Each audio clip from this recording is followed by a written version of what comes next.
When Lost Ark was putting out numbers of around 550,000 players during its head start period, where people had to purchase the game to get access, I think we all knew that this free-to-play game was going big. Well, now it is going big. It is in fact the second highest concurrency game that Steam has ever had in its entire history. It has beaten Dota. It has beaten CSGO. That is how many people have been concurrently playing Lost Ark. There is in fact only one game with more concurrent players, and it's a shockingly higher amount of concurrent players, one that I think a game will not break for quite some time indeed. So, let's get into this, Matt. Right, Lost Ark, 1.3 million peak players as of its free-to-play launch. And that's a launch that was a little bit iffy. They actually had to delay it a few hours. Yeah, they delayed the launch a few hours, and the queue system's been so bad that you look at that, you're like, how many more people wanted to play? Yeah. But saw the queues and saw the news and went, nah, I'll wait until it boils down because I'm not waiting in a 6-hour long queue to play a game.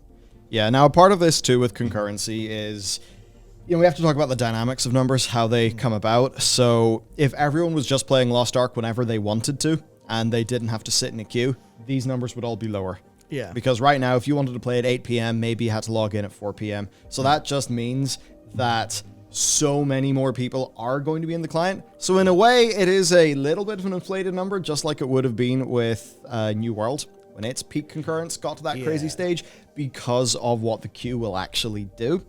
But even without that, it's a stupidly impressive number. That's true. Was it 20 million extra that they'd been expecting from their Western launch? No, players? It was, they were expecting an extra 10 million accounts because they recently celebrated 10 million accounts in Korea and a peak concurrency of, I'm not sure if this includes the Russian and Japanese releases as well for concurrency, but they were celebrating 230,000 concurrents. And they were like, we have saved this game from a rocky place. It's now heading to the stars. 230 concurrents. Perfect. Yeah, just 6 times that. Yeah, it's wild. And to look at some of the competition here for some of the other games that are doing good, I thought it was so interesting that Path of Exile had that concurrency bump. I think does this mean that a bunch of people are in the queue for Lost Ark and they're hopping over to PoE?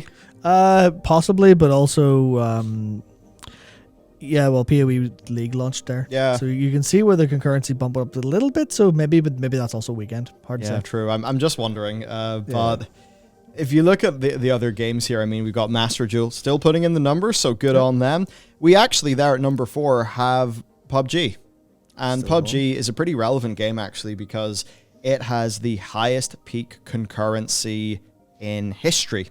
Its all-time peak is 3.2 million concurrent players. Which is absolutely, it's a flabbergasting number. Yeah. When I think about games, I mean, maybe League of Legends and maybe the likes of, DFO. Some of those, like maybe some of the mobile games that are massive in Asia, are they the only games that are able to actually put out numbers like that? Yeah, that's the thing that's really annoying. We can look at this from the Steam perspective, but there's also all the games that aren't on Steam. So, would you expect something like World of Warcraft in its peak to have more than 1 million concurrents? Maybe, because it had, 12 million active subscribers. Then you look at League of Legends, which is, in terms of how big it is compared to other games in Korea, PC Bangs have it, the general breakdown is Lost Ark was doing extremely well, Claude, second or third spot. Yeah. And everyone's like, this is huge, but it's like single-digit percentage. And League of Legends sitting at the top with 48% or something insane like that, where it's like, no, like if you're an incredible game, you're second to League of Legends because it's so kind of the same with PUBG and it's 3.2 million. PUBG was such a phenomenon that no one's going to match that for a long time. So it's like in terms of non-cultural phenomenon games, Lost Ark is doing exceptionally well, and you're going to be looking at peak World of Warcraft, PUBG, League of Legends. They'll be the ones that are like the untouchable gods above that. Yeah, just that those concurrent users that we just never see. Wouldn't you kill to find out what WoW concurrency is? God. We definitely would, but even League concurrency or anything like that would be great.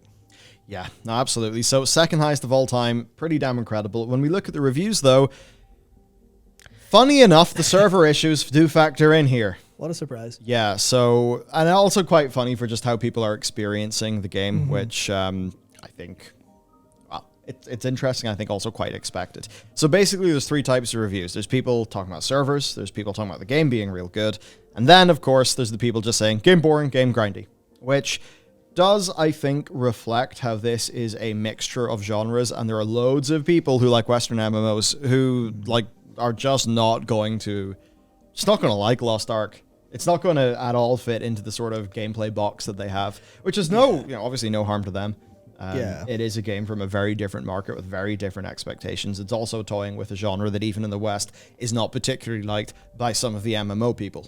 Yeah, this is the thing I think is interesting when you look at the sheer amount of numbers here. You've got 1.3 million players. You're like, is that, how much of that is down to it's a free-to-play game in a big hype cycle versus genuine interest in terms of playing it for the long term or playing it for the long tail? And that's, I think, an interesting question we'll only sort of answer over time, but it's very, very, very, very split in terms of how people are experiencing it, but not that badly split.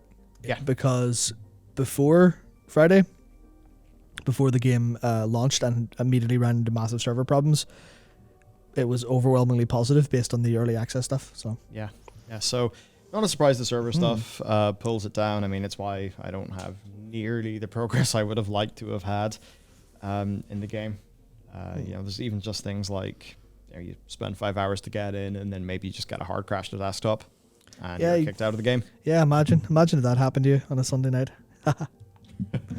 Yeah. So for reviews, I think a lot of people just saying story. Boring grind, boring grind, boring quest, boring zones. I don't care. Endgame's where it's at. That's what loads of people are saying. There's also lots of people just enjoying the experience of the sheer diversity of like themes and stuff that they throw at you while you're leveling up.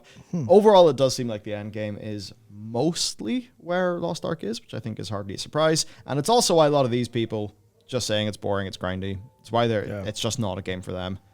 That's the trick. It's the thing that's tricky to me because I think it's fun.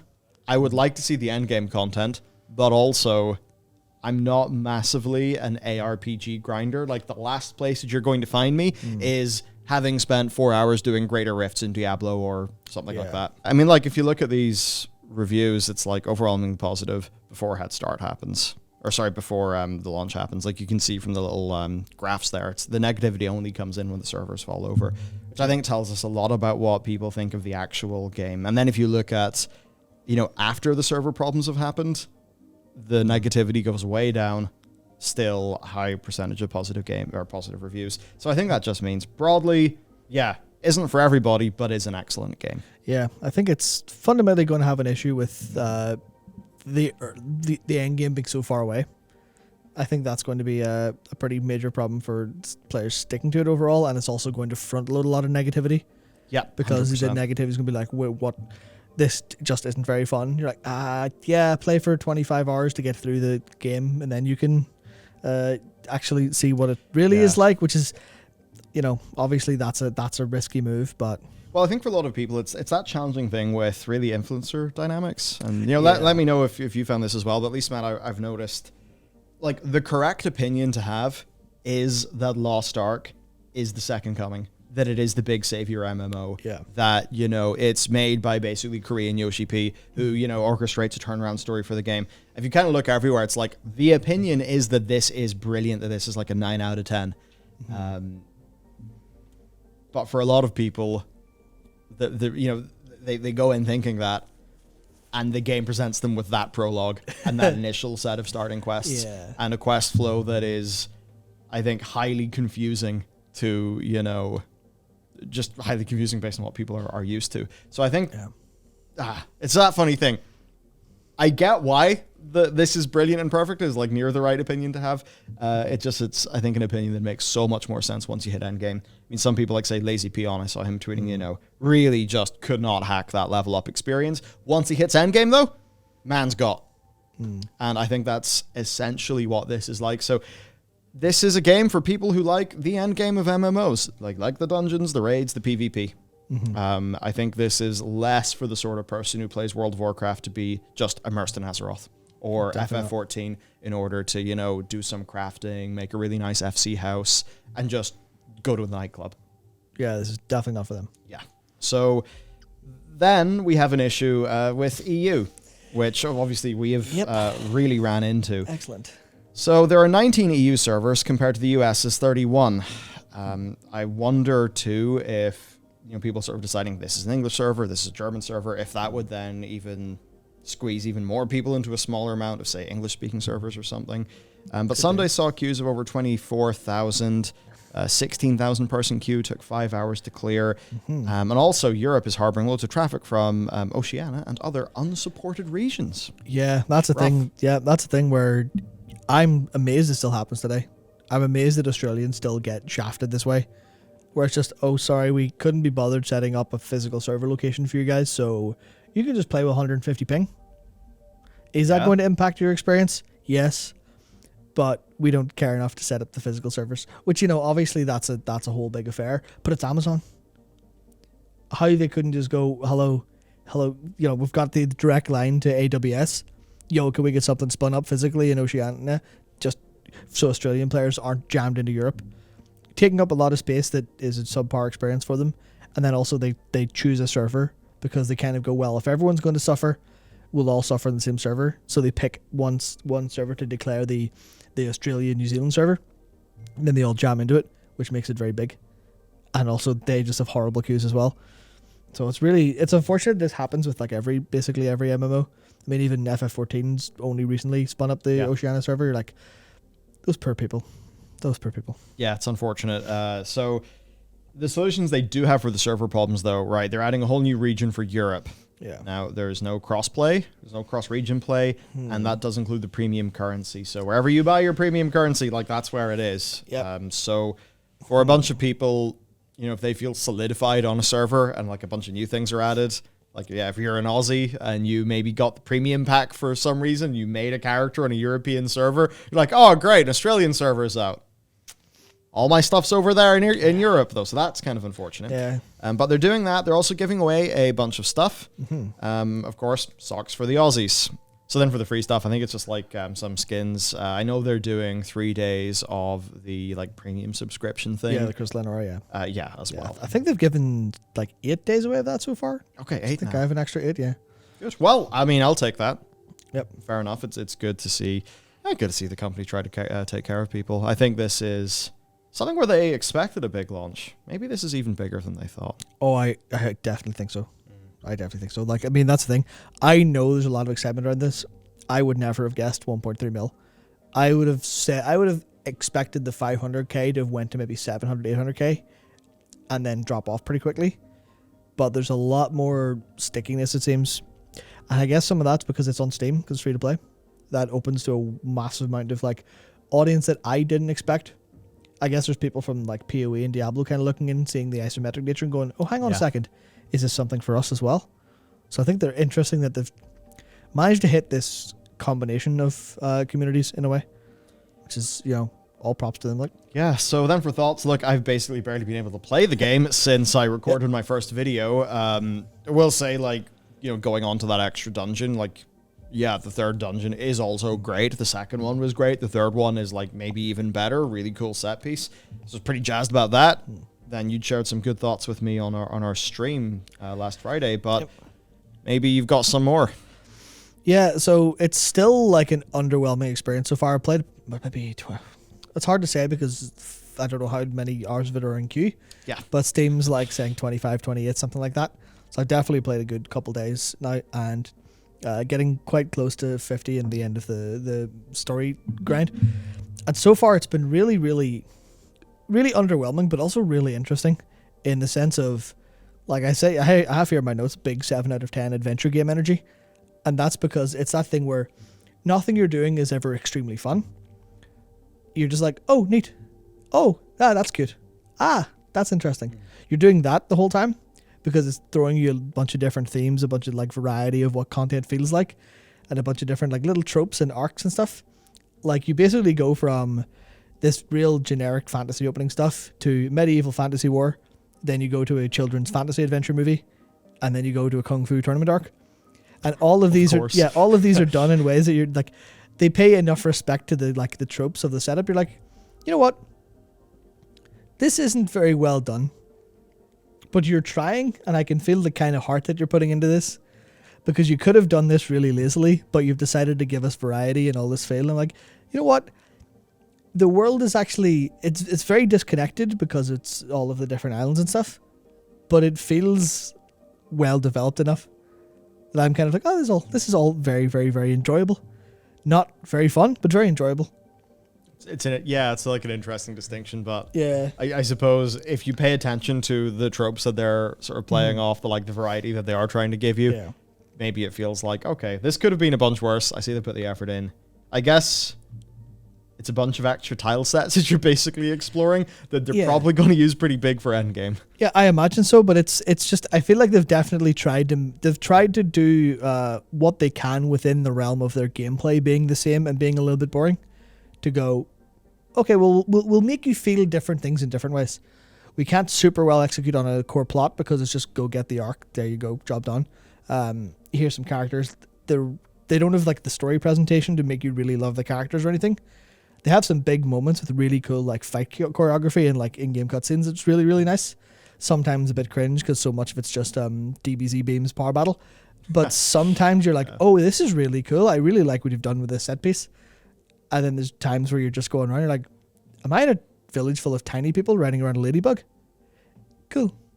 And if you keep your brain on just enough to sort of experience what's going on, instead of just letting it abstract into there's a red health bar and there's a quest marker, if you can sort of stay a little bit connected, it does actually end up being quite enjoyable, especially from the lens of being a free-to-play game.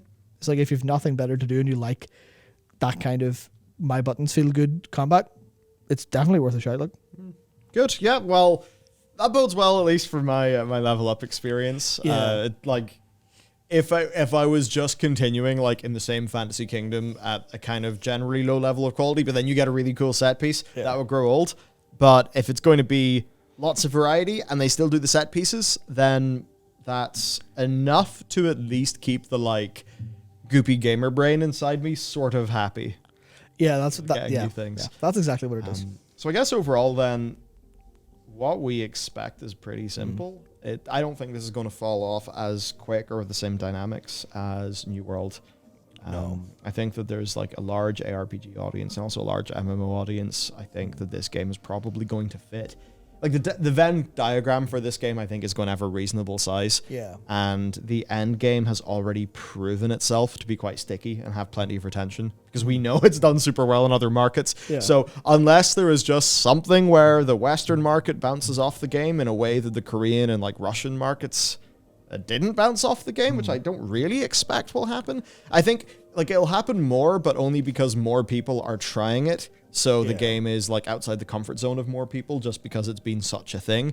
But I think this is going to stabilize with a super healthy player base. And I think it's probably just going to be, well, honestly, I think it'll be here for the long run. Yeah, I guess it's just a matter of how many. Are we talking 50,000 or 200,000 as an average kind of thing? That's where I think the really interesting part is, just because I think a lot of the negative reviews point out that, especially ones that are trying to be a little bit more meta, a little bit more analytical of the situation, a lot of them say this is not a game with core design that works for Western expectations, because you get into the end game and you get the gear honing with its randomness, you get the ability stones and the fact that you can just scuff it because it's percentage chance of like honing correctly, or not honing, sorry, faceting it correctly. And there's all these different little layers of what people consider to be Eastern MMO design that just bounces off Western players because we're not used to that as much. Yeah, I mean, we're used to different things. I see a mission table or a timer in World of Warcraft, like for a research thing, and I think, ugh, what are you doing? Which I know it was still like that in Lost Ark, where like I saw the timers for the stronghold, and I instantly thought, ugh. But then I also thought, well, it is a free to play game, so I guess I should expect this kind of thing. Yeah, so it's kind of the progression design that people are worried will have Westerners bounce off, because they'll go, this is really, really very random in ways that are, don't feel good to what I'm used to. Yeah. And that might be an issue, but that's like one part of the design. Everything else seems to be, that and like the do dailies and alt stuff. I think if the metagame gets too concentrated on what the highest end players are doing, then I think a lot of people could look at that and go, I don't want to do that. I feel worse about it. But because it's just a high time commitment.